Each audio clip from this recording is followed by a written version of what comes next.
Parliament ఎన్నికల్లో సైతం ఈ రాష్ట్రంలో అత్యధికమైన సీట్లు సాధించబోతున్నాం. మనం వరంగల్ పార్లమెంటులో కూడా మనం గెలవబోతున్నాం అని సందర్భంగా నేను దాని తర్వాత అది 4వ తేదీ రిజల్ట్, ఇది 5వ తేదీ రిజల్ట్.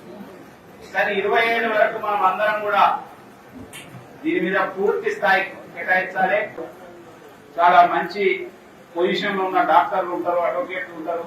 కాబట్టి దయచేసి మనం చాలా వినయంతో, చాలా మర్యాదతో వాళ్ళని కలిసి ఓటు అభ్యర్థించాలి.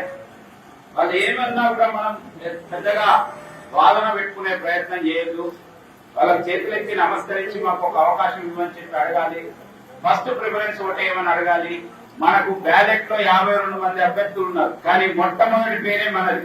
కాబట్టి ఆ మొదటి పేరు పక్కన 1 అని అంకె వేయాలి. వాళ్ళు మనం ఓటర్ లిస్టు చూసుకొని అందరినీ కలవడం, ఆ రోజు ఓటుకు వచ్చే విధంగా ఎవరెవరు వచ్చింది, ఇప్పటి వరకు ఎవరెవరు వచ్చిందనేది చూసుకొని బయట ఉన్న వ్యక్తి ఎప్పటికప్పుడు ఇంకా రానోళ్ళ గురించి వచ్చే విధంగా వాళ్ళు ఎట్లా వస్తారు ఏమిటి వాళ్ళతో మాట్లాడి వచ్చేటువంటి ఒక ప్రయత్నం చేయాలి. ఇది చాలా కొద్దిగా మనం శ్రమించవలసిన యొక్క ఎన్నిక. కానీ శ్రమిస్తే రిజల్ట్ వచ్చేది కూడా బీజేపీకే వస్తుంది. ఎందుకంటే బీజేపీలో మాత్రమే ఇంత ఆనెస్ట్ గా, ఇంత ఖచ్చితంగా క్రమశిక్షణతో పనిచేసే క్యాడర్ బేస్డ్ పార్టీ అని బయట అంతా పేరుంది. కాబట్టి ఈసారి ఇది మనం గెలిచే సువర్ణ అవకాశం వచ్చింది.